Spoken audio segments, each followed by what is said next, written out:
할렐루야. 살아계신 하나님을 찬양합니다. 오늘은 예수님께서 이 땅에서 사역하신 주연절 두 번째 주일입니다.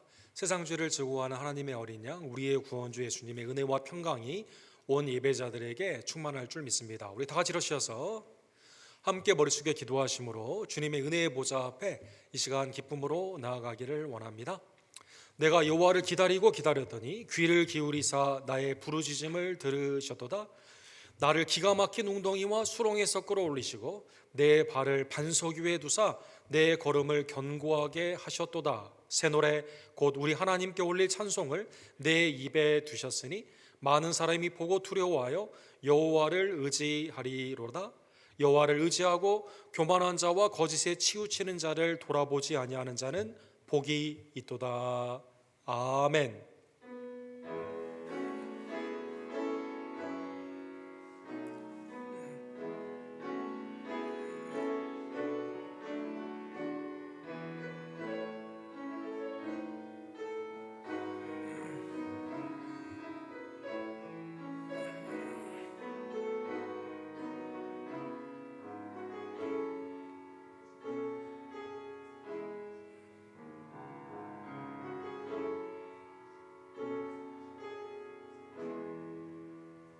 사랑과 자비가 풍성하신 하나님 아버지, 하나님의 창조하심과 구원하심과 심판하심에 온전한 우리의 만유의 주가 되심에 모든 영광과 감사를 올려드립니다.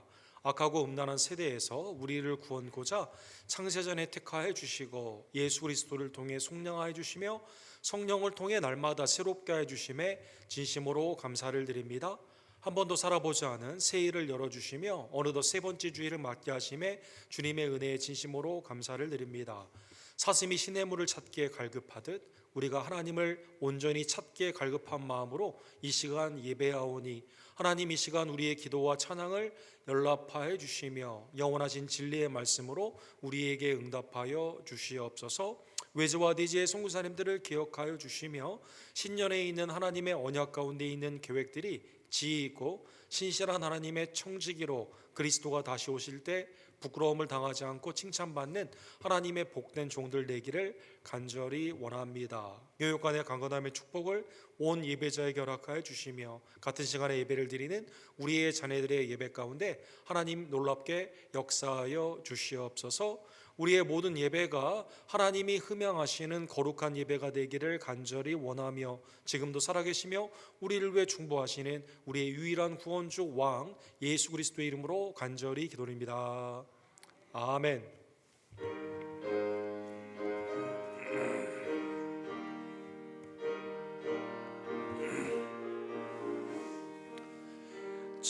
즐겁게 안식할 날 반갑고 좋은 날 내 마음이 편쾌하니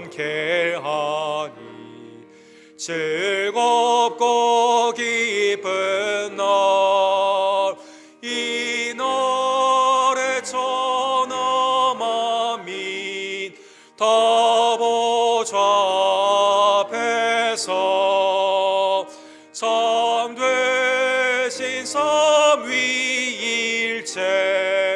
다 찬송 부르네.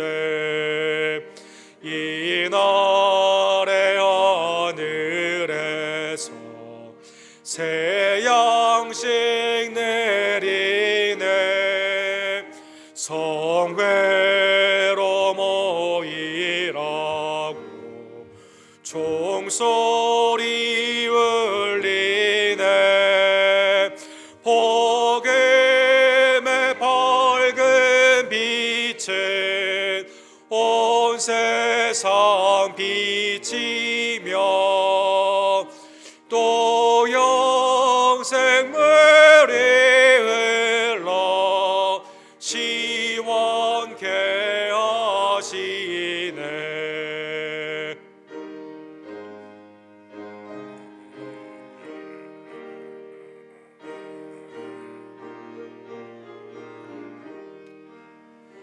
이 주일 지킴으로 세대 입어서 영원히 쉬는 곳에 다 올라갑시다. 성부께 찬미하고 성자와 또 성령 참 되신 삼위일체 다 찬송 부르세.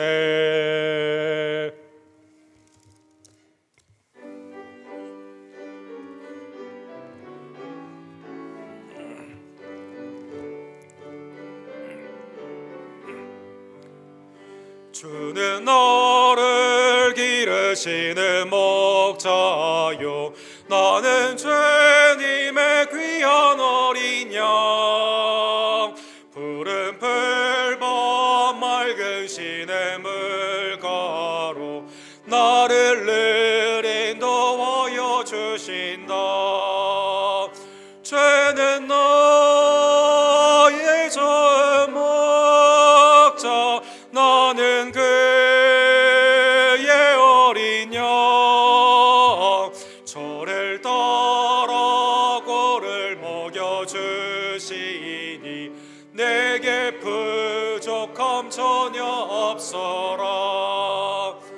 예쁜 새들 노래하는 아침과 노을 베개는 고운 황혼에 사랑하는 나의 목자 음성이 나를 언제나 불러주신다. 죄는 나의 전 목자 나는 그의 어린 양. 저를 따라 꼴을 먹여주시니 내게 부족함 전혀 없어라.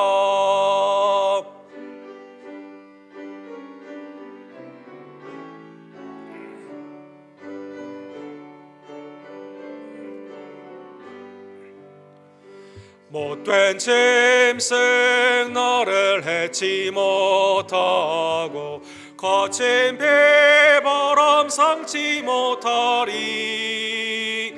나의 주님 강한 손을 펼치사 나를 주야로 지켜주신다.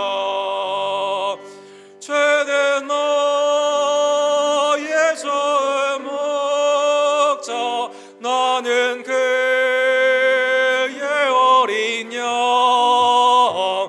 저를 따라 꼴을 먹여주시니 내게 부족함 전혀 없어라. 아멘.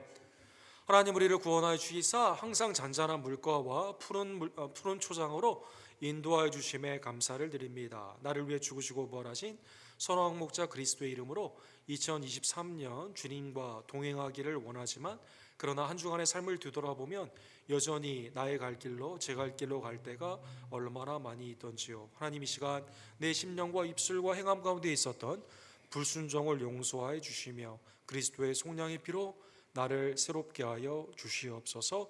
우리의 죄를 주께 함께 고백합시다.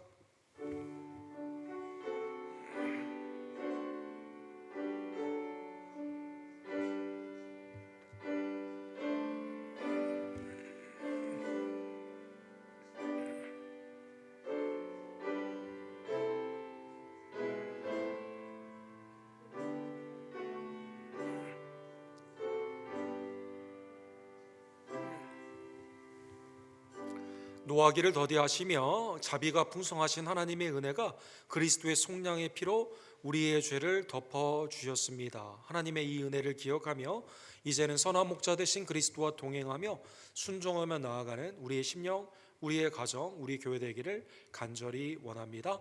이 시간 우리의 신앙을 한 목소리로 사도신경으로 하나님 앞에 고백합시다. 전능하사 천지를 만드신 하나님 아버지를 내가 믿사오며 그 외아들 우리 주 예수 그리스도를 믿사오니 이는 성령으로 잉태하사 동정녀 마리아에게 나오시고 본디오 빌라도에게 고난을 받으사 십자가에 못 박혀 죽으시고 장사한 지 사흘 만에 죽은 자 가운데서 다시 살아나시며 하늘에 오르사 천능하신 하나님 우편에 앉아 계시다가 저로로서 산자와 죽은 자를 심판하러 오시리라. 성령을 믿사오며 거룩한 공예와 성도가 서로 교통하는 것과 죄를 사하여 주시는 것과 몸이 다시 사는 것과 영원히 사는 것을 믿사옵나이다. 아멘.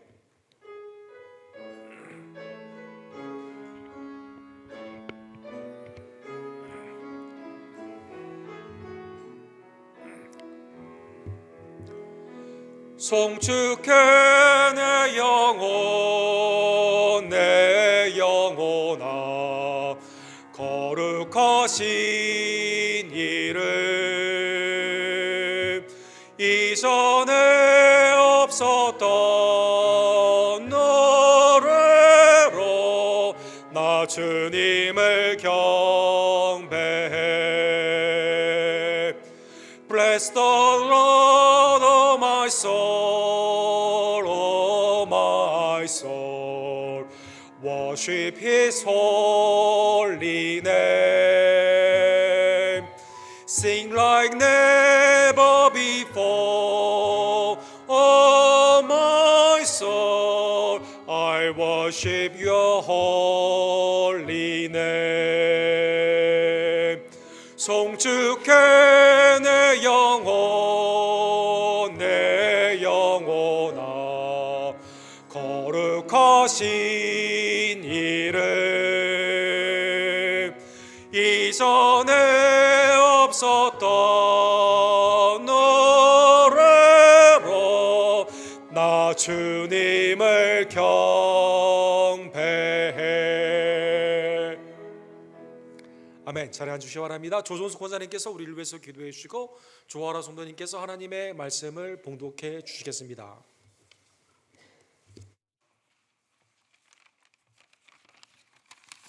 다 같이 기도하시겠습니다.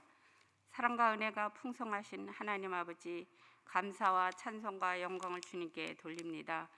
저희에게 믿음을 주시고 신실한 마음을 일깨워 하나님을 찬양하고 예배자로 삼아주신 주님 감사드립니다. 전쟁과 전염병과 기근이 멈추지 않고 있습니다. 낙담하고 힘들어하고 있습니다. 주님이 위로하여 주셔서 강건함을 허락하여 주시길 간절히 원합니다. 피곤한 자에게 능력 주시며 무능한 자에게 힘을 더해 주시는 주님, 저희가 새롭게 힘을 모아 주님의 일을 다짐하며 모이기에 힘쓸 수 있는 성도가 되게 하여 주셨길 간절히 기도드립니다. 말씀을 멀리하고 좌절하고 주님을 원망하는 미련한 자들이 되지 않게 기도의 동력자들과 모이기에 힘쓰는 주님의 사랑하는 믿음의 자녀들로 간증과 사랑을 나누는 활력 있는 우리 교회로 만들어 주셨길 간절히 기도드립니다. 작은 불꽃 하나가 큰 불을 일으키듯이 저희 교회로 인하여 모든 교회들이 다시금 하나님을 찬양하는 예배자들로 가득가득 모이게 하여 주셨길 간절히 기도드립니다. 저희 언덕교회는 기도하고 찬양하며 모이게 힘쓰는 주님께 예배하는 주님의 귀한 일꾼들로 가득한 교회 되길 간절히 기도드립니다. 치유의 하나님, 육신의 질병으로 고통 중에 있는 성도님들과 연로하신 연약한 지체들에게 치유의 은혜로 평안을 찾게 하여 주셨길 또한 기도드립니다. 여호와를 앙망하는 자가 되게 되어 새 힘을 얻고 독수리가 날개치며 올라간 같이 다림질하여도 피곤치 않고 강건한 모습으로 주의 일을 하기에 부족하지 않도록 힘을 더하여 주시옵길 간절히 기도드립니다. 그 은혜로 감사하는 성도님들이 날로 더해지는 우리 언덕교회가 되게 하여 주시옵소서. 올해는 말씀으로 든든히 서고 교회의 덕이 되고 본이 되어 어린이들이 교육의 지표가 되는 성도님들의 모습으로 거듭나는 우리 언덕교회 교인들이 되게 도와주시옵소서. 자라나는 아이들이 웃고 뛰노는 어린아이들이 모이기를 갈망하는 교회 되어 하나님의 사랑을 배우고 익히는 교회가 되게 하여 주셨길 또한 기도드립니다. 목사님께서 선포하는 한 말씀이 은혜의 승수가 되어 심령마다 강같이 흘러넘쳐 믿음에 굳게 서서 범사에 승리하는 전쟁과 전염병과 기근에도 위로하고 위로받으며 모이기에 힘쓰는 부흥하는 언덕교회가 되게 하여 주시옵소서. 2023년에는 하나님의 칭찬받는 교회로 우리 언덕교회를 굳세게 세워주셨길 간절히 기도드립니다. 오늘도 예배를 듣는 성도님들과 말씀을 전해주시는 목사님께 영육간 강건함을 허락하여 주셨길 기도드리며 예수님 이름으로 기도드렸습니다. 아멘.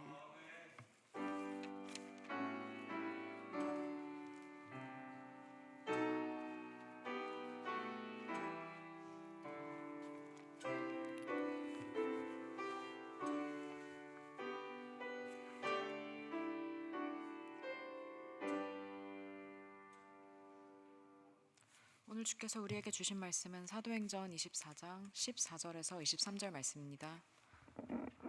봉독하겠습니다. 그러나 이것을 당신께 고백하리이다. 나는 그들이 이단이라 하는 도를 따라 조상의 하나님을 섬기고 율법과 선지자들의 글에 기록된 것을 다 믿으며 그들이 기다리는 바 하나님께 향한 소망을 나도 가졌으니 곧 의인과 악인의 부활이 있으리라 함이니이다. 이것으로 말미암아 나도 하나님과 사람에 대하여 항상 양심에 거리낌이 없기를 힘쓰나이다.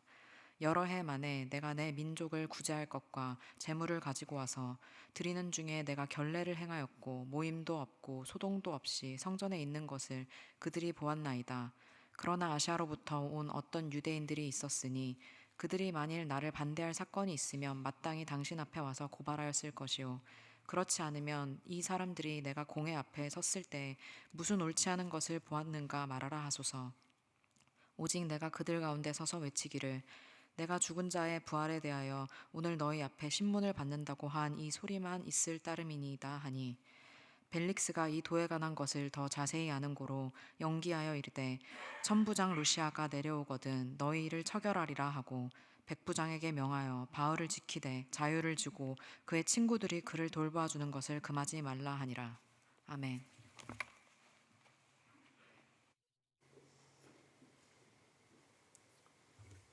우리 신년을 허락하신 하나님의 은혜에 감사하며 우리 세 번째 주일의 말씀인 우리 사도행전 24장의 주의 은혜의 말씀을 함께 상고하기를 원합니다. 우리 기도하시고 주의 말씀을 봅시다.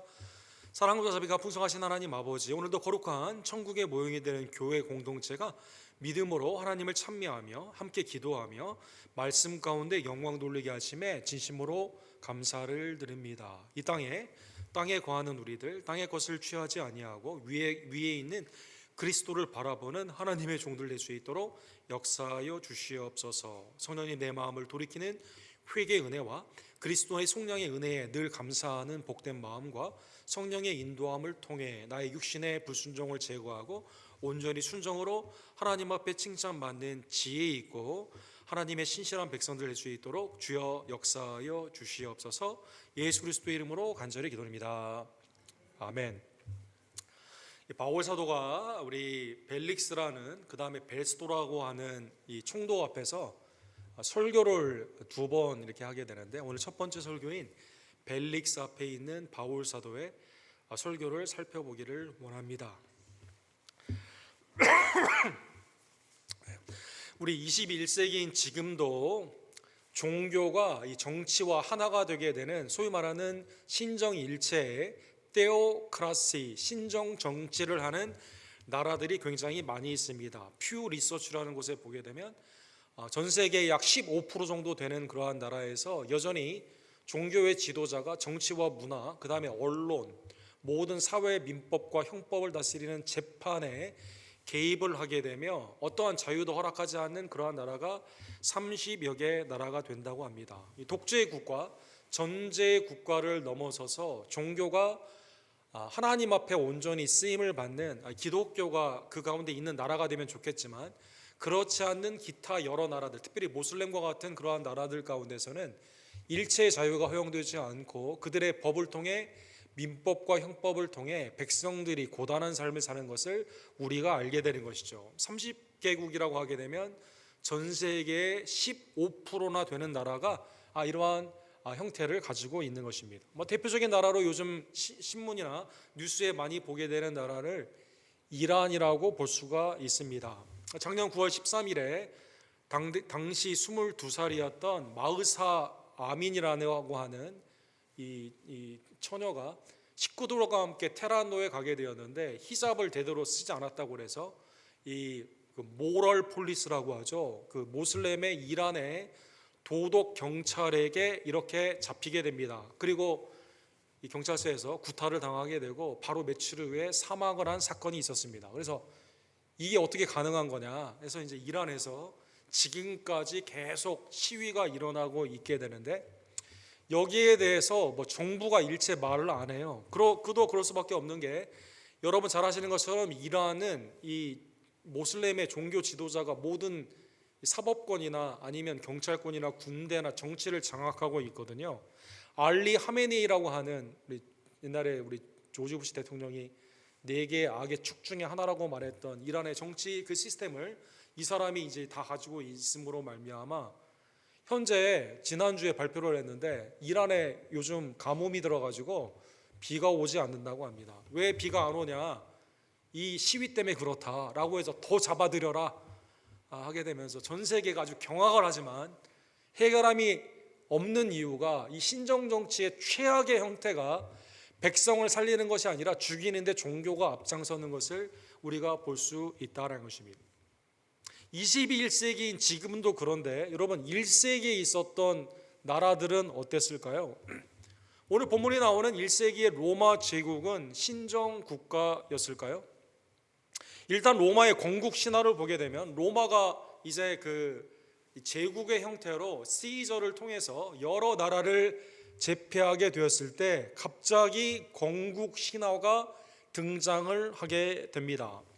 로몰루스와 레무스라고 하는 아이들 쌍둥이가 있는데 신의 아들들입니다. 이 강에 버려지게 되는데 극적으로 살아나가지고 이 늑대가 데려다가 늑대의 젖으로 이렇게 키워지게 됩니다. 그래서 이 로마의 사람들은 뭘 잘해요?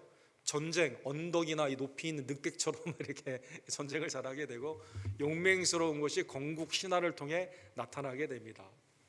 그 다음에 이제 헬라의 신화를 이렇게 받아들이게 되면서 주피터라고 하는 제우스의 신전이 당시에 많이 있었죠. 이게 아우구스투스라고 하는 이 초대 황제를 통해서 점점점 어떻게 변하게 될까요? 신정 정치의 중심이 황제를 통해 나타나게 되게 됩니다. 이 오른쪽에 프랑스에 지금 남아 있는 이 아우구스투스 로마 황제의 신전이 있게 되면서 점점점 로마의 황제가 주다 시저 이스 더 로드라고 하는 마치 나의 생사허복이 팍스 로마나 로마를 통해 일어나게 된다는 그러한 황제 숭상의 시기가 전환기로 점점점 강화가 되게 됩니다. 이러한 배경을 우리는 누구를 통해 알 수가 있을까요? 예수님의 재판을 통해 보면 확연히 드러나게 됩니다. 이 유대 총독이었던 빌라도 가이사라 빌립보에서 그가 통치했다는 것이 뭐 자유주의 신학자나 타 종교에 있었던 사람들이 그거 사실 아니다라고 했는데 1971년도에 이제 그 가이사라 빌립보에 있었던 총독의 관저에서 이제 고고학적인 증거들이 이렇게 나오게 되죠. 그래서 오른쪽에 있는 게 예루살렘에 있는 이 빌라도 총독이 당시에 있었다는 기록이 이렇게 이 건물에 이렇게 남아 있게 됩니다. 예수님께서 십자가에 돌아가시는 그 상황이 사실은 종교 재판 가운데 신성 모독이라는 것으로 되게 되었는데 왜 빌라도 사도신경을 통해 본디오 빌라도에게 고난을 받으사 십자가에 못 박혀 죽으시고 우리가 고백하는 이유가 뭘까요? 실제 십자가형으로 언도를 한 것은 당시에 로마 총독이었던 빌라도였기 때문이다라는 것입니다. 요한복음 19장에 보면 예수님의 죄목이 바뀌는 것을 볼 수가 있습니다. 안나와 가야바 앞에서는 하나님의 아들이라고 하는 성전을 무너뜨린다고 한다고 하는 신성 모독으로 되었는데 로마의 법에는 통하지가 않죠. 왜 그러냐면 로마에 그게 해가 될 게 없거든요. 그래서 죄목을 바꾸게 됩니다. 어떻게 합니까? 유대인의 왕이라고 했기 때문에 황제 숭상하는 그 일 가운데 법을 어겼다라는 것입니다. 그래서 군중들이 이렇게 외칩니다. 요한복음 19장 5절에 보면 군중들이 로마 빌라도 총독 앞에서 죄가 없다라고 3번이나 말을 했지만 십자가에 못 박아서 우리에게서 제거해 달라고 말을 하게 됩니다. 유대인의 왕을 그러면 왜 죽여야만 되는가라고 했을 때 이때 가야바와 안나 제사장이 이렇게 말을 하죠. 가이사 외에는 우리에게 왕이 없나이다. 그래서 예수님이 십자가에서 이 죄목으로 유대인의 왕, 각 나라와 언어 가운데 유대인의 왕이라는 죄목으로 십자가에서 우리를 위해서 죽임을 당하게 되는 것입니다. 자, 이러한 배경 가운데 오늘 본문에 보면 그 후에 총독들이 바뀌게 되면서 AD 52년에서 60년에 총독을 맡게 되는 4대 총독, 네 번째 총독이었던 벨릭스라는 사람 앞에서 바울 사도가 재판을 받게 됩니다. 우리가 지난주에 본 것처럼 이 천부장 루시아를 통해서 무죄함이 드러나게 되고 하나님의 은혜 안에서 이제 밀리터리 가이사라는 총독이 거하는 그곳에 이제 구류의 상태에 있는 바울이 재판을 받게 되는 것이죠. 재판장은 당연히 당시에 실권을 쥐고 있는 로마의 유대 총독이었던 벨릭스라는 사람이 맡게 됩니다. 이 사람이 이제 오늘 본문 끝에 보면 2년 후에 베스도로 바뀌게 되게 되는데 그게 AD 60년이거든요. 그래서 오늘 본문에 있던 사건은 세속적인 로마의 기록 가운데도 매치가 되게 되는 AD 58년도에 있었던 사건이 됩니다. 오늘 본문에 보면 재판의 형태를 가지고 있는데 로마의 당시에 오늘날의 사법체계가 로마의 법에서 나오게 되는 것처럼 원고가 있습니다. 피고가 있습니다. 재판장이 있습니다. 원고는 오늘 본문에 보면 대제사장과 장로들이 원고가 됩니다. 그리고 변호사인 터툴로스라고 하게 되는 로마법에 아주 익숙한 더둘로라고 하는 이 변호사를 사용을 하게 되는 것이죠. 피고는 바울 사도입니다. 바울 사도도 변호사가 있어야 되는데 지금 형평 가운데 아무도 보호할 사람이 없어요. 그래서 혼자 피고석에 이렇게 있게 되게 되는 것이죠. 그래서 오늘 보면 사도행전 24장 1절에 보면 닷새 후에 가이사랴 빌립보로 이제 잡혀간 지 닷새 후에 대제사장 아나니아가 어떤 장로들과 한 변호사 더둘로와 함께 내려와서 총독 앞에서 바울을 고발하는지라. 이 대제사장 아나니아는 매우 악독한 대제사장이었습니다. 바울 사도가 너의 입을 치라라고 하게 되면서 이 사람 대제사장인 줄 모르고 내가 말했다. 이제 그 사건이 23장에 있지 않습니까? 아나니아는 매우 이 폭력적인 당시의 대제사장으로서 하나님의 중보자의 역할로 기름 부음을 받았음에도 불구하고 사람을 죽이는 데 앞장을 서고 로마에게 뇌물을 주게 되면서 정치적으로 유대 사회의 신정 정치에 아주 해악을 끼치는 기득권만 가지고 있는 더럽고 추한 그러한 대제사장이었습니다. 그 다음에 오늘 본문에 보면 벨릭스라는 총독도 뇌물을 굉장히 많이 받는 사람이고 소유를 일으킨 다음에 강압적으로 사람들을 제압함으로 말미암아 철권 정치, 폭력 정치를 하는 대표적인 총독이었다라는 것입니다. 자, 그렇게 되게 되면 이 재판장은 지금 우리가 흔히 말하는 편향적인 기울어진 운동장이 되게 되는 것이죠. 다 벌써 짜고 있고 변호사 더툴로스도 로마의 이름 아닙니까? 더둘러고 하는 이 제사장도 변호사도 아주 악한 사람임을 우리가 알 수가 있습니다. 자, 원고 측이 먼저 주장을 하게 됩니다. 바울은 전염병과 같은 자이기 때문에 지금 빨리 제거하지 아니하면 로마 제국에 피해를 준다라는 것입니다. 이 사람은 전염병과 같은 자라 천하에 흩어진 유대인들을 다 소유하게 하는지라 나세렛 이단의 우두머리라. 이 더둘로스가 아주 뛰어난 사람이죠. 이 변호사죠. 그래서 이 크리킹이 되게 되는 이 벨릭스를 자극할 수 있는 두 단어를 쓰게 됩니다. 하나는 전염병이라는 단어와 하나는 소유를 일으킨다라는 단어를 쓰게 됩니다. 실제 바울 사도가 로마에게 해를 준 건 없어요. 오늘 본문에 보면 어떠한 해도 없습니다. 그런데 유대 총독과 관련되어 있는 두 가지 소유를 일으킬 수 있기 때문에 그렇게 되면 정치적으로 불안정하거든요. 벨릭스는 총독 그 다음에 로마의 집정관으로 올라가야만 되거든요. 이건 원치 않는 일입니다.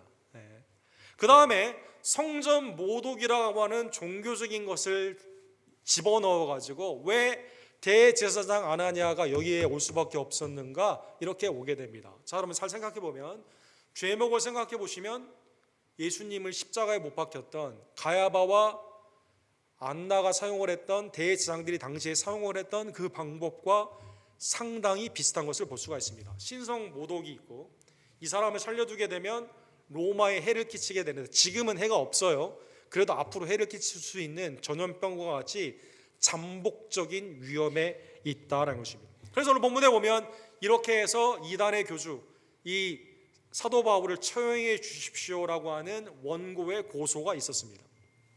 자, 그러면 바울 사도는 여기에 대해서 뭐라고 말을 했을까요? 오늘 본문의 10절에 보면 로마법의 제도적인 장치 가운데 너도 한번 그러면 피고의 입장에서 변론해봐라, 변론을 하게 됩니다.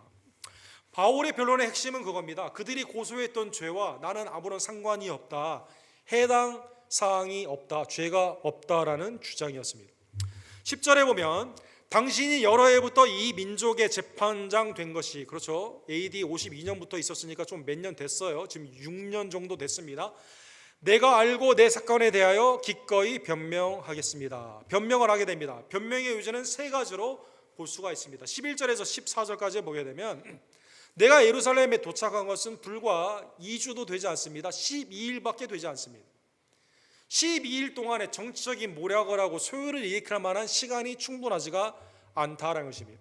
12일의 기간 동안에도 야고보와 처음에 같이 있었고, 그 다음에 나중에 보면 나시린의 결례 가운데 며칠을 썼기 때문에 절대 소요를 일으킬 만한 시간적인 허락되는 시간이 없었다는 것입니다. 두 번째는 내가 성전에 있었을 때 나시린의 결례를 했기 때문에 뭐 토론을 하거나 사람들과의 변론을 한 그러한 일이 없었다는 것입니다. 아무 일이 없었다는 것입니다. 오히려 내가 그렇게 한 게 아니라 누가 그렇게 했습니까? 아시아 에베소에서 온 어떤 사람들이 바울을 거짓 고소함으로 말미암아 그들을 통해 나타난 거지 나는 한 게 없다는 것입니다. 그 다음에 13절에 보면 이미 천부장 루시아를 통해서 이 일을 다 알고 있어요. 사내들인 공회 법정에서도 이게 무죄가 났습니다. 그래서 루시아가 편지한 그대로 나는 전혀 죄가 없다라는 것입니다. 그러면 여기에서 변론이 끊기게 되면 이것은 하나의 A라는 원고의 주장과 B라는 고소를 당한 사람들이 자기의 각자 he said, she said 이런 말 하죠. 각자의 말을 한 것과 뭐 특별히 판단할 이유가 별로 없는 민법의 하나의 논쟁거리로 끝날 수가 있었을 것입니다. 그런데 오늘 본문에 보면 오늘 본문의 주제가 되는 것이, 오늘 본문의 주제가 총독 앞에 설교 아닙니까? 바울 사도가 여기서 끝나지 않고 14절에 갑자기 그러나라고 하면서 내용이 완전히 달라지게 됩니다. 차원이 달라요. 자기의 법적인 보호를 하는 변론에서 갑자기 고백을 하게 되는 거죠. confession, 믿음의 고백을 한다라는 것입니다. 그래서 오늘 바울 사도께서 믿음의 고백을 하는데 변론에서 자기의 신앙을 간증하게 됩니다. 법정에서 간증을 하게 되는 거죠. 바울의 신앙은 뭐였을까요? 오늘 본문에 보면 나는 이단이 아니라 성경적인 신앙이에요. 하나님을 섬깁니다. 기록된 것을 믿습니다. 의인과 악인의 부활을 믿는 신앙이다라는 것입니다. 로마에 해를 주는 게 아니에요. 성경에 이미 나타나 있는 구약의 연속성 가운데 그것을 예수 그리스도의 이름으로 믿고 증거하는 그거밖에 없다라는 것입니다. 이거는 사도행전 23장 우리가 작년에 본 것처럼 양극화의 시대 가운데 사도행전과 바리새인 사이의 논쟁이 있었을 때 바로 이 부활을 설교하지 않았습니까? 그것처럼 나는 이 세상 가운데 있는 법적인 게 문제가 있는 게 아니라 내가 믿고 있는 하나님, 내가 믿는 말씀의 신앙, 내가 믿는 부활의 신앙 가운데 그것을 내가 당신에게 뭐라고 말해요? 변론하는 게 아니라 고백한다는 것입니다. 고백한다. 고백한다.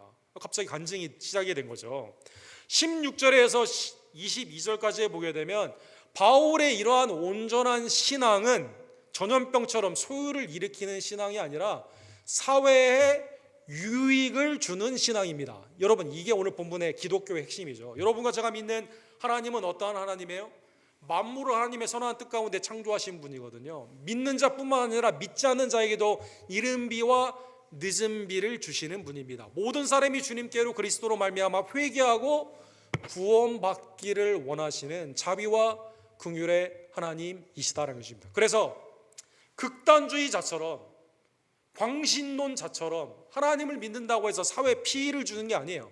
오늘날 신천지나 모슬렘의 그 근본주의자들이나 아까 이란의 예를 들게 되면 자기가 믿는 하나님을 믿는다고 하면서 사회에 악을 주는 그런 형태가 아니다라는 것입니다. 예를 들어 보면 오늘 본문에 보면 바울 사도는 뭘 했어요? 하나님 앞과 사람들 앞에 양심에 꺼리낌이 없도록 노력을 했습니다. 그 예가 뭘까요? 유대의 기근이 있게 되었을 때 유럽과 아시아에 있는 교회들과 함께 뭘 했죠? 구제 헌금을 가져와서 유대인들을 먹이는데 도움을 줬습니다. 사회에 유대교 아니면 유대교 제외 기독교에만 보호하는 이게 아니라 유대의 기근이 있었을 때 거기에 구제 헌금으로 함께 도와주게 된 것이죠. 18절에 보면 나시린의 결례를 하게 되었을 때 우리가 본 것처럼 사실 율법적으로 하지 않아도 되지만 그들을 구원코자 자기 희생적으로 내가 율법 없는 자지만 율법 있는 자를 구원코자 그 밑에 가서 성결의 나시린의 결례를 행했다는 것입니다. 20절에 보면 나의 무죄함은 어디에서 드러났습니까? 사두개인과 바리새인의 공회 가운데. 그때 누구도 있었어요? 오늘 앞에 지금 법정에 앞에 있는 누구도 있었습니까? 아나니아도 있었어요. 그때 죄가 드러나지 않고 부활 때문에 그렇구나. 그래서 거기서 끝나게 되었다는 것입니다. 만약 죄가 있다면 21절에 나와 있는 것처럼 혹시 죄목이 될 수 있다면 딱 하나인데 그건 뭘까요? 오직 내가 그들 가운데 서서 외치기를 내가 죽은 자의 부활에 대하여 오늘 너희 앞에 신문을 받는다고 한 이 한 소리만 있을 따름이다. 만약 죄가 된다면 그건 뭡니까? 내가 부활신앙이 있다. 악인과 의인의 부활을 믿는다. 이것 때문에 maybe 그렇다는 것입니다. 나의 신앙은 유대 사회와 로마 사회에 유익이 돼야 안 돼요? 유익이 되는 거죠. 사랑하는 성도 여러분, 여러분과 제가 하나님을 잘 믿으면 잘 믿을수록 사회에 해를 줍니까? 유익을 줍니까? 유익을 주는 거죠. 사랑하는 성도 여러분. 그렇잖아요. 신앙은 양심적인 윤리를 이끌어내게 됩니다. 그렇죠. 성경에 보면 세금을 로마서 13장에 보면 세금을 내라고 그러지 않습니까? 가정을 소중히 여기라고 그러잖아요. 권세자들 앞에서 순종하라고 하지 않습니까? 자녀와 장애인과 그 다음에 삶 가운데 어르신이나 어려운 마지널라이즈 되어 있는 힘든 사람들을 성경에 뭐라고 말해요? 도와주라고 말하잖아요. 세상에 빛과 소금이 되라고 말하지 않습니까? 교회나 기독교에 복음이 들어간 곳에 뭐가 생기게 됩니까? 병원이 생기게 되고 학교가 생기게 되지 않습니까? 사랑하는 여러분, 여러분 우리 주위에 이란 그 헤메네이가 내 수술비 대줘가지고 내가 나았다, 모슬렘 병원에서 혜택을 받았다 이런 사람이 있어요? 네. 아니죠. 다 기독교죠. 사랑하는 성도들, 우리가 가는 곳에 구제와 교육과 어려운 사람들이 도움을 받게 되는 어디에 가든지 미션 스쿨이 생기게 되고 어디에 가든지 미션 병원이 생기게 되고 사랑하는 성도 여러분, 네. 세인 루크 다 세인 프레스피테리안 그 하스피털 루터란 하스피털 인디아나에 다 교회에서 하는 거죠. 오늘 본문에 바울 사도가 그걸 말한 겁니다. 여러분과 제가 하나님을 섬기면 섬길수록 사람을 하나님의 형상과 모양으로 믿지 않는 자에게도 잘하게 되는 거죠. 구원과 복음의 대상이기 때문에 선을 베푸게 되는 거죠. 착한 행실로 말미암아 하나님께 영광을 돌리는 그러한 일을 하게 되는 거죠. 그래서 오늘 본문에 보면 바울 사도가 고백, 믿음으로 뭐라고 말해요? 나는 부활신앙이고 하나님의 말씀을 믿고 선을 행하는 삶을 산다는 것입니다. 자, 벨릭스가 이 말을 들었어요. 오늘 보면 22절과 23절에 보면 오케이, 너 무죄한 것 같아. 나한테 편지 쓴 천부장 루시아 올 때까지 기다려. 그 대신 23절에 보면 기다리는 동안 자유롭게 만나. 오늘 본문에 23절에 보면 자유를 주고 그의 친구들이 그를 돌아보아 주는 것을 금하지 말라. 그렇죠?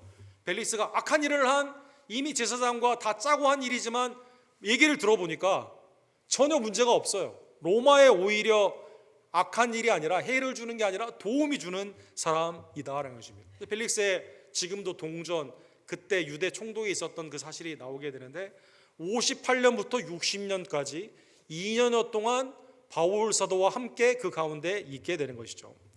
바울 사도는 예를 들어서 이 가이사랴 빌립보에 누가 있었습니까? 사도행전에 보게 되면 빌립과 그의 딸들이 있었죠. 그 다음에 바울을 천부장에게 알려준 생질 조카가 있지 않았습니까? 여러 사역자들과 함께 자유롭게 만나게 됩니다. 복음을 증거하게 된다라는 것입니다. 자, 사랑하는 성도 여러분, 그러면 오늘 본문의 말씀 가운데 여러분과 제가 이 상황이라면 어떻게 할까요? 그러면 벨릭스에게 감사합니다. 좀 빨리 좀 나갈 수 있도록 좀 도와주십시오. 야, 조카 누나한테 말해가지고 영치금 좀 많이 가져와. 빌립, 돈 좀 더 많이 가져와. 나 빨리 나가야겠다. 이렇게 생각할 수도 있잖아요, 사랑하는 성도 여러분. 그렇지 않습니까, 여러분? 저는 그런 생각 좀 해봐요. 여러분, 근데 오늘 본문에 보면 바울 사도가 2년여 동안 왜 날 안 풀어주는 거야? 원망하지 않습니다. 부를 때마다 가서 25절과 26절에 보면 뭘 증거합니까? 온전한 신앙은 선한 양심 가운데 기회가 있을 때마다 뭐래요? 유익을 위해 일하는 거죠. 그럼 벨릭스에게 유익이 되는 건 뭘까요? 지금 이 사람은 최고 국정 지도자 아닙니까? 바울은 죄인이에요. 죄인인 바울이 국정 지도자에게 해줄 수 있는 일이 뭐가 있을까요? 오늘 본문에 보면 여러분과 제가 세계의 국가 원수들에게 해줄 수 있는 것이 뭐가 있을까요? 그 사람들이 돈, 권력, 명예 다 있는데 내가 해줄 수 있는 게 뭘까요? 그가 믿지 않는 자라면 여러분, 사랑하는 성도 여러분, 해줄 수 있는 게 뭡니까? 복음을 증거하는 것이라는 것입니다. 그래서 오늘 본문에 보면 부를 때마다 의, 절제, 심판에 대해 설교했다. 오늘 본문에 보면 강론했다라고 나와 있습니다. 강론의 뜻은 뭡니까? 하나님의 말씀을 풀어 적용하는 것, 설교라는 뜻입니다. 설교. 하나님의 은혜의 말씀을 증거하게 되는 것이죠. 우리는 어떻게 의롭다함을 받죠? 그리스도의 속량을 통해 의롭다함을 받는 거죠. 의. 우리의 구원은 주님이 오시는 그날까지 악하고 음란한 육신의 정욕과 안목의 정욕과 이생의 사랑 가운데 사는 게 아니에요. 성령 안에서 절제하는 겁니다. 주님의 인도하심을 받는 겁니다. 우리의 인생은 죽음이 끝이 아니에요. 죽음 후에는 반드시 뭐가 있습니까? 심판이 있다는 거예요. 심판이 있다. 사랑하는 여러분, 이거 증거하는 겁니다. 사랑하는 여러분, 벨릭스가 이 말을 들었을 때 무슨 생각을 하게 됩니까? 마음이 어떻게 돼요? 두려워했다라고 나와 있습니다. 자, 국정 최고에 있는 원수가 총독, 당시의 총독이 누구를 통해? 바울을 통해 두려워한다는 것입니다. 내가 살릴 수도 있고 죽일 수도 있는데 마치 빌라도가 진리가 무엇이냐, 내가 살릴 수도 있고 죽일 수도 있는데 진리가 뭐냐라고 묻게 되는 것처럼, 사랑하는 성도 여러분, 오늘 본문에 보면 벨릭스의 마음이 점점점 어디에 가까워요? 복음을 듣는데 가까워 오고 있습니다. 그런데 사랑하는 성도 여러분, 인간의 죄성을 누르는 양심의 훼손이 되게 되면 이 복음이 듣게 되었을 때 처음에는 기쁨으로 받았다가 어떻게 되죠? 자라날 때 뭐가 누르게 되죠? 가시가 누르게 되죠. 오늘 본문에 보면 벨릭스는 무슨 생각을 동시에 하고 있습니까? 복음을 들으면서 동시에 뭘 생각해요? 이 녀석 구제형문도 많이 가져왔어? 돈 많은데 이 녀석 볼보로 좀 잡아둬야겠다. 동시에 바울에게서 또 돈을 받을까 바라는 거로 더 자주 불러 같이 얘기하더라. 믿는 자의 양심과 믿지 않는 자의 양심의 확연한 차이를 알 수가 있습니다. 바울은 빨리 풀려나기 위해서 어떠한 뇌물도 주지 않아요. 자기 변명을 하지 않습니다. 복음만 선한 양심으로 증거하게 됩니다.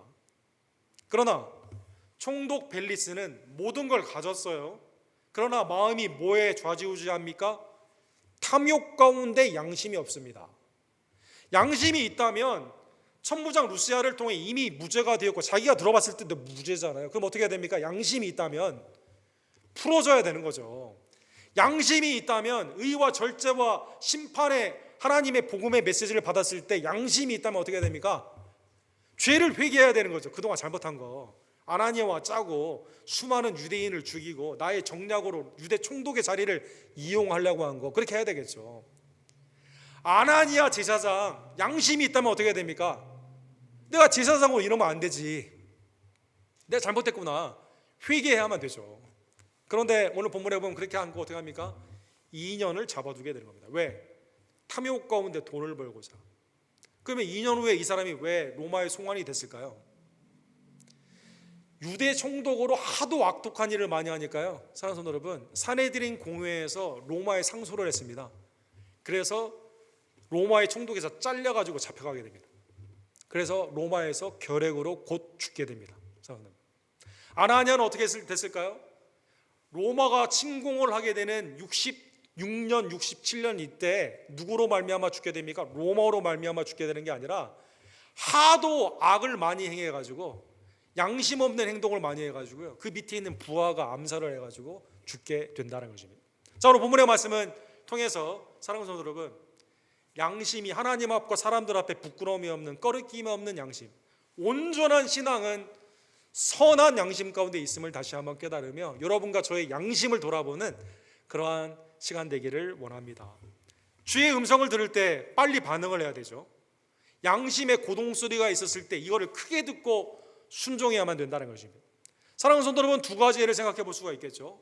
예수님이 현장에서 잡혀온 여자에게 땅에다 글을 쓰면서 너희 중에 죄가 없는 자가 먼저 돌을 던져라 라고 말을 하게 됩니다. 이때 이 말씀을 듣고 양심의 가책을 느껴 요한복음 8장 9절에 보면 어른부터 나이 순으로 다 돌을 놓고 그 가운데 가게 된 것이죠. 사랑하는 성도 여러분, 이때는 양심이 작동했어요, 안 했어요? 작동한 거죠. 주의 음성을 들었을 때 즉각적으로, 그렇죠?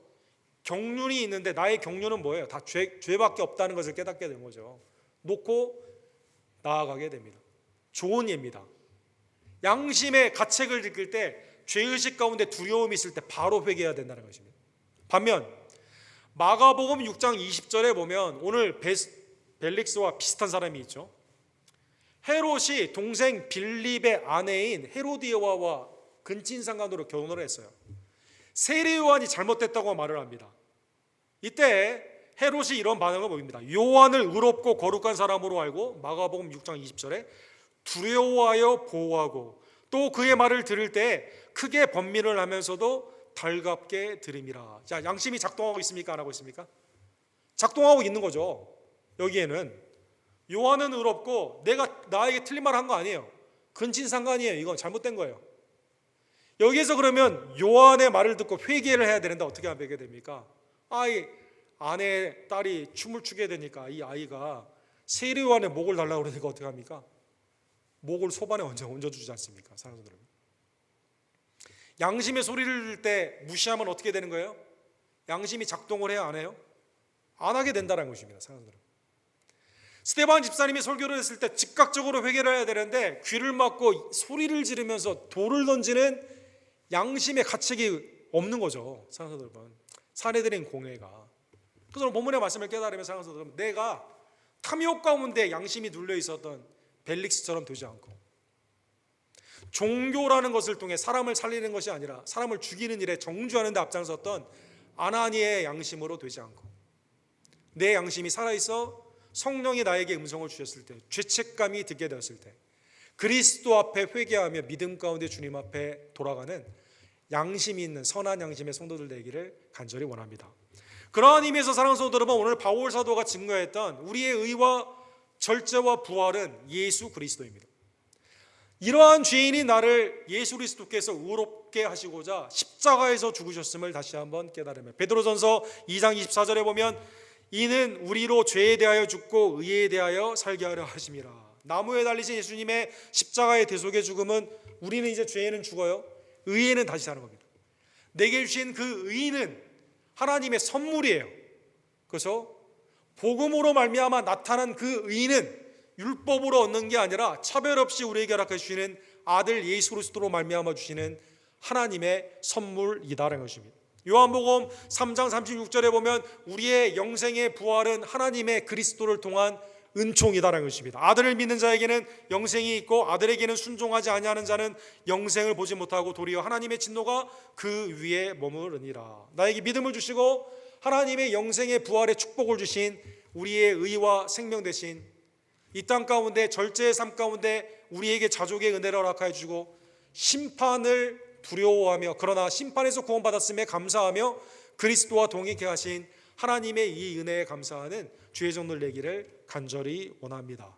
적용 하나와 이해와를 통해 오늘 말씀을 마치기를 원합니다. 그래서 사랑하는 여러분, 여러분과 저의 신앙이 깊어지면 깊어질수록 살아있는 우리의 양심을 통해 이 세상에 내 죄의 결과로 말미암아 고난을 받는 것이 아니라 선한 양심으로 사회에 유익을 주며 고난이 있다 하더라도 믿음을 지키며 하나님의 은혜 안에서 양심적인 성도가 되기를 간절히 원합니다.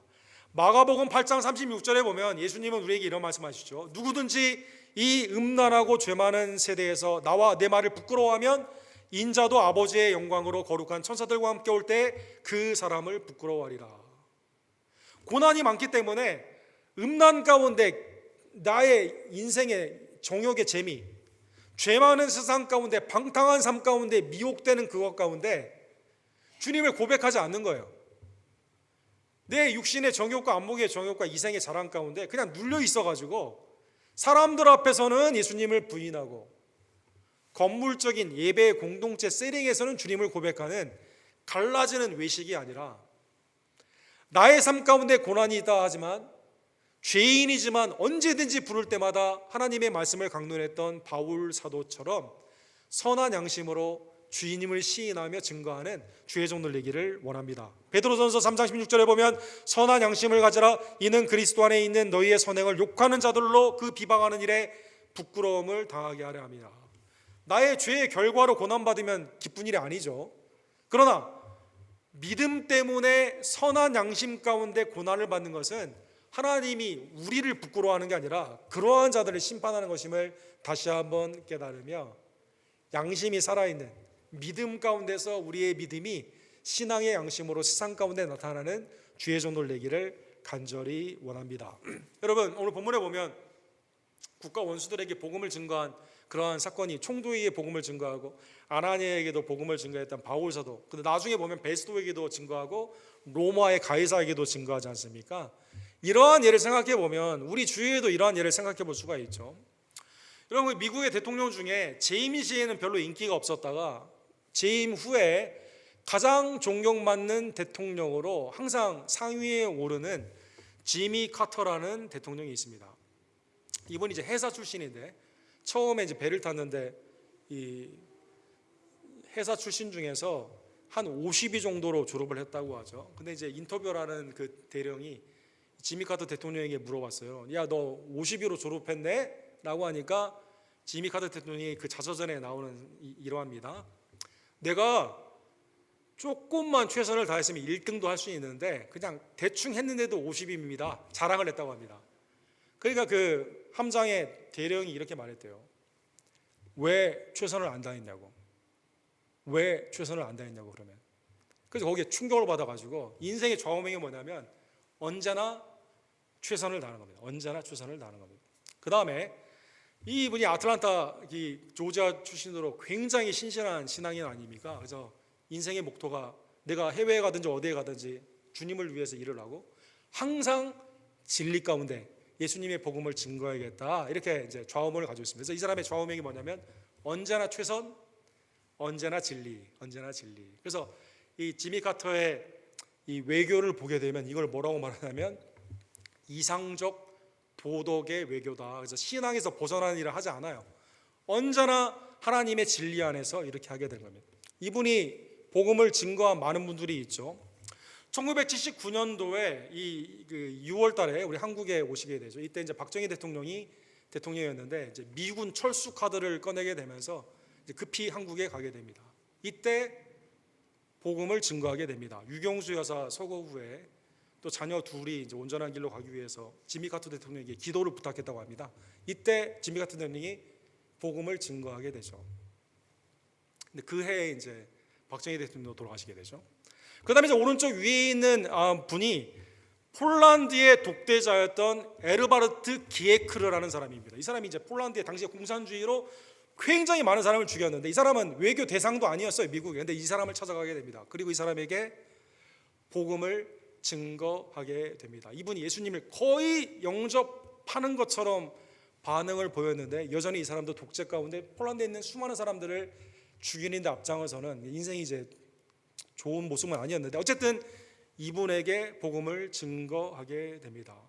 그 다음 지미 카터의 생애 가운데 퇴임 후에 인류의 평화를 위해서 수고를 하게 되면서 어디에 가죠, 여러분? 잘 아시는 것처럼 김일성을 방문하게 됩니다. 1994년도에 있었던 사건이죠. 1994년 6월 24일 날 북한에 가서 김일성에게 복음을 증거하게 됩니다.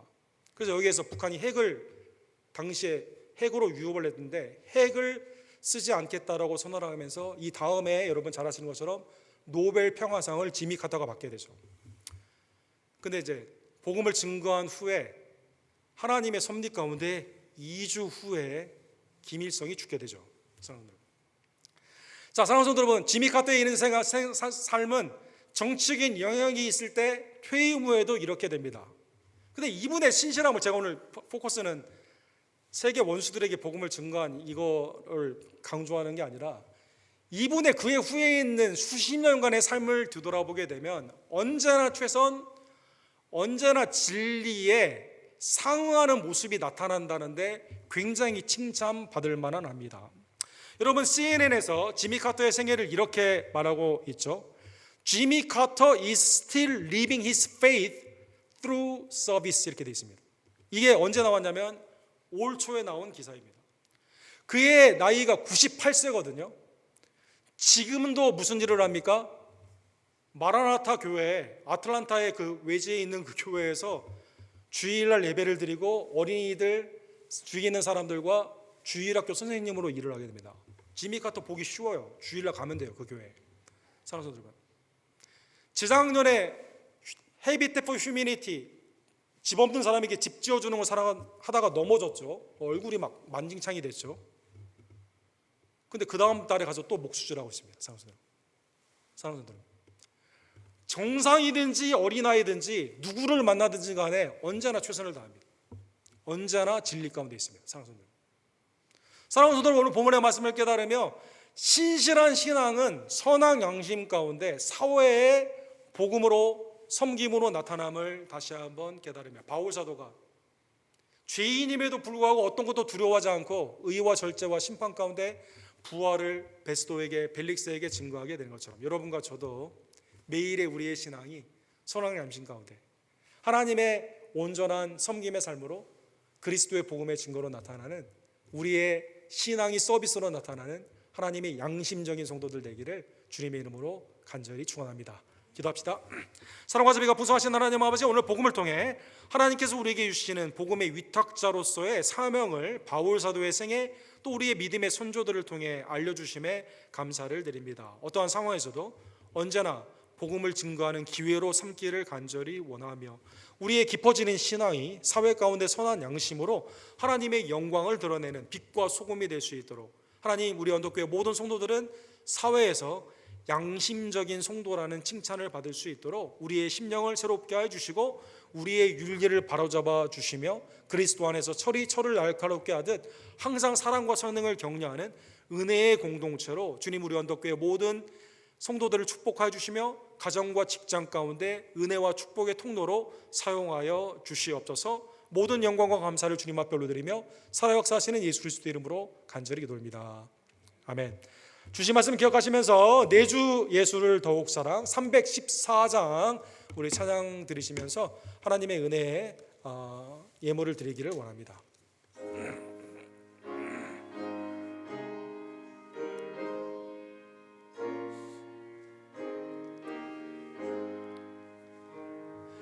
내 구주 예수를 더욱 사랑 엎드려 비는 말 들으소서. 내 진정 소원이 내 구주 예수를 더욱 사랑 더욱 사랑 이 세상 살상록 기뻤어도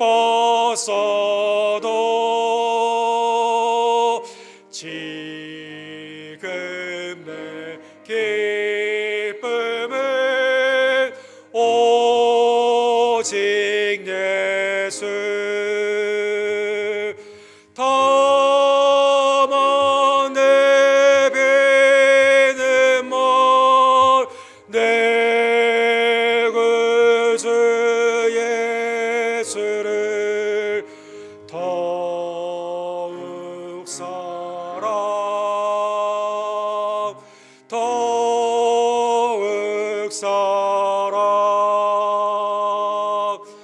이 세상 떠날 때 찬양하고 숨질 때 하는 말 이것일세.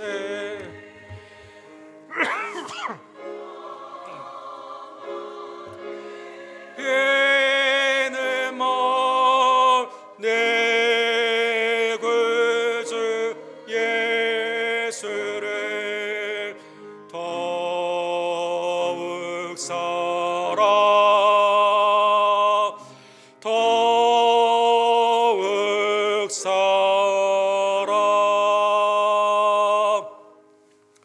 그리스도를 통해 우리에게 허락하신 풍성한 은혜를 기억하며 이 시간 감사함과 믿음으로 주님 앞에 나의 삶을 드리기를 원합니다. 주님, 이 시간 나의 예물을 연락하여 주시옵소서. 기도하시고 준비한 예물을 하나님께 기쁨으로 드립시다.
사랑과 자비가 풍성하신 하나님 아버지, 복음이신 예수님으로 말미암아 우리를 믿음 안에서 의롭다 칭하여 주시며 속량의 예수 그리스도를 향해 복음을 위탁하여 주시고 이 땅 가운데 빛과 소금으로 개혁하게 되는 하나님의 은혜의 축복의 통로가 되게 하심에 진심으로 감사를 드립니다. 날마다 하나님의 이 의에 감사함과 절제 가운데 주님과 동행함과 심판과 영생의 부활을 온전히 기다리며 믿음 안에서 하나님의 뜻을 행하는 양심적인 성도들 될 수 있도록 주님 역사하여 주시옵소서. 특별히 2023년 하나님의 은혜의 나라가 복음 가운데 우리 선교사님들의 복음의 증거와 또 우리의 전도를 통해 이 땅 가운데 임하기를 간절히 원합니다. 우리 김성호 선교사님, 조재용 목사님의 모슬렘의 사역 위에 하나님의 은혜를 더하여 주시옵소서.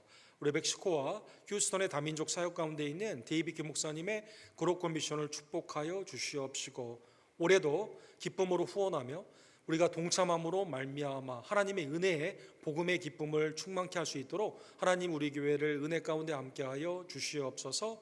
각 선교회와 순을 기억하여 주시며 내게 맡겨주신 직분과 은사와 달란트가 지혜와 신실함으로 하나님의 뜻을 이루어가며 오시는 주님 앞에 잘했다 칭찬받는 복된 종들 되기를 간절히 원합니다. 협력하는 CFC와 세이른들에게 은혜를 더하여 주시옵소서.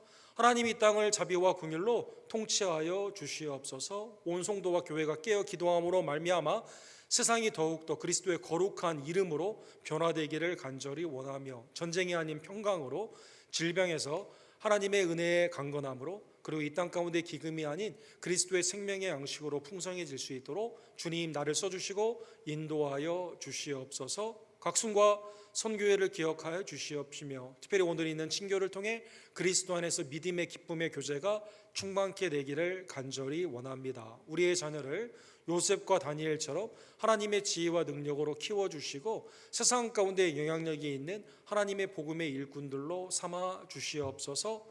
하나님의 은혜 안에서 고침을 받기를 원하는 육신의 질고에 있는 지혜들을 자비와 긍휼로 이 시간 고쳐주시기를 간절히 원합니다. 수로 회복 중에 있는 이희중 원사님, 또 한규 형제, 이수연 집사님, 또 이서몬 목사님, 조교 집사님과 신연아 집사님, 또 여러 질병으로 고생하는 우리 새벽기도회 우리 김남희 집사님, 김옥기 원사님, 정승수 원사님, 사랑하는 어머니와 아버님들, 이 시간 강건의 축복으로 주님께서 함께하여 주시며 그리스도 안에서 하나님을 사랑하며 천국의 모형이 되는 교회를 위해 헌신하며 세상 가운데서는 복음과 빛과 소금으로 하나님의 은혜의 도구로 사용받을 수 있도록 주님 함께하여 주시옵소서. 우리에게 재물 얻는 능력을 허락해 주심에 감사를 드리며 하나님의 공급하신 은혜를 바라보고 신성한 노동이 회복이 되며 그리스도 안에서 풍성한 열매들이 우리의 가게와 가업 가운데도 나타날 줄로 믿습니다. 이 시간 마음의 정성과 사랑을 가지고 기도와 더불어 주님 앞에 드리는 온 헌금을 연락하여 주시옵소서. 모든 영광과 감사를 받게 합당하신 우리의 유일한 구원주 예수 그리스도의 이름으로 간절히 기도합니다. 아멘.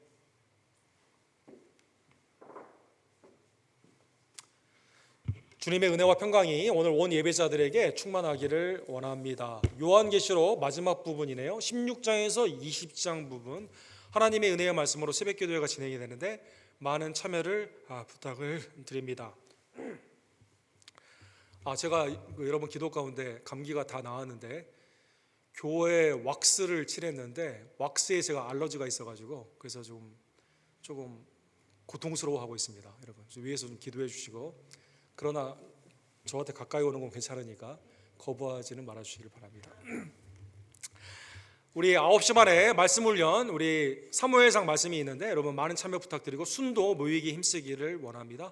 헌금 내역서 필요하신 분들은 뒤에 양식이 있는데 써주시면 우리 재정부를 통해 받아가실 수가 있습니다. 점점 우리 코로나가 또 기승을 부리고 감기가 많이 있으면서 우리 연약한 시들 많이 있는데 여러분 위에서 계속 기도해 주시기를 부탁을 드립니다.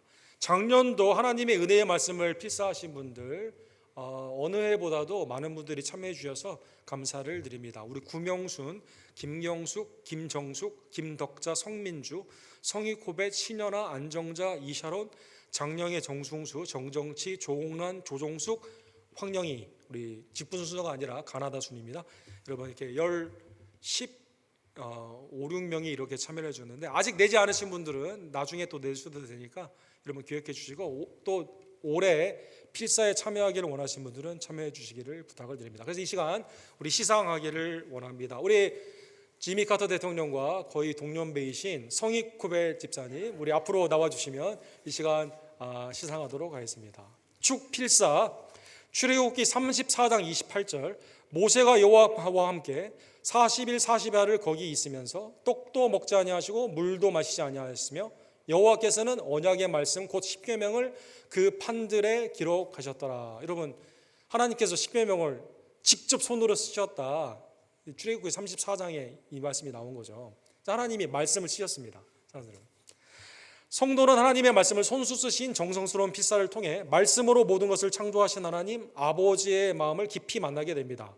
하나님은 십계명을 직접 쓰셨으며 말씀이 육신이 되어 오신 우리 구원주 예수 그리스도를 통해 그 백성을 구원하셨습니다. 우리는 필사를 통해 하나님을 만나게 되고 그 은혜의 말씀을 정독, 묵상, 마음판에 기록함으로 말미암아 주님을 더 깊이 알아가며 사랑하는 복을 누리게 됩니다. 또한 성령의 영감으로 말씀을 기록한 저자들의 순종을 깨닫게 되고 주님의 복음을 기쁨과 감사함의 삶으로 증거하는 영광의 삶을 살게 됩니다. 사랑하는 성익코베 집사님, 2022년 그리스도의 몸된 우리 언덕교회를 통해 선포된 말씀을 필사하시며 누리셨던 주님의 은혜를 기억하시고 주 안에서 말씀의 종으로 더욱 쓰임을 받으시는 기쁨과 감사의 한 해가 되시기를 축원합니다. 2023년 1월 15일 언덕교회 옥승훈 목사회. 여러분 박수로.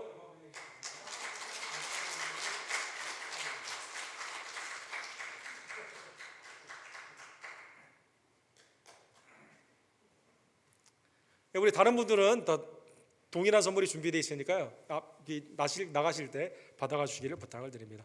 다른 광고는 주보를 참조해 주시고 우리 다 같이 일어서서 올해도 말씀이 풍성한 하나님의 은혜 안에서 복음이 풍성한 우리 교회 되기를 원합니다. 다 같이 축복송 우리 찬양 들으시고 오늘은 예찬이 준비되어 있습니다. 그래서 원회에 가서 기쁨으로 예찬을 같이 나누기를 원합니다.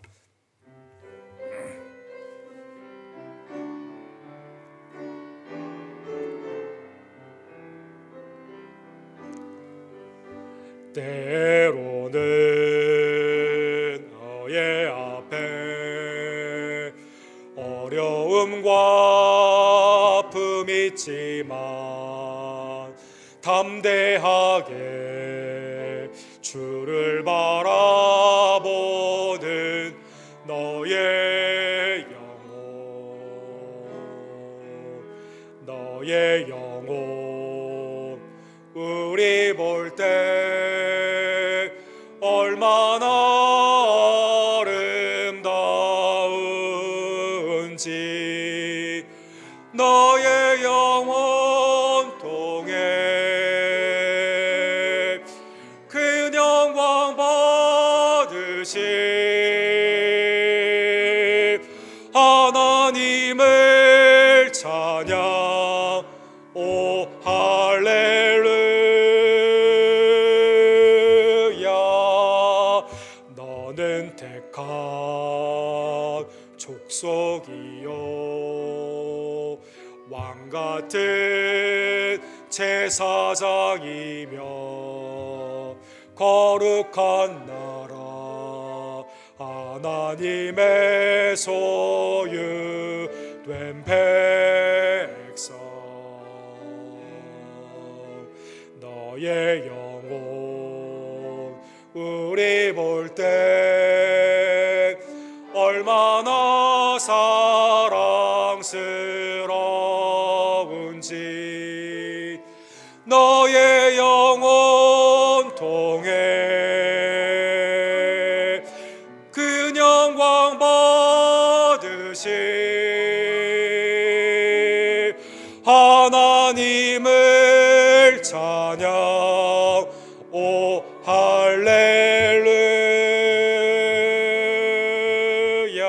할렐루야.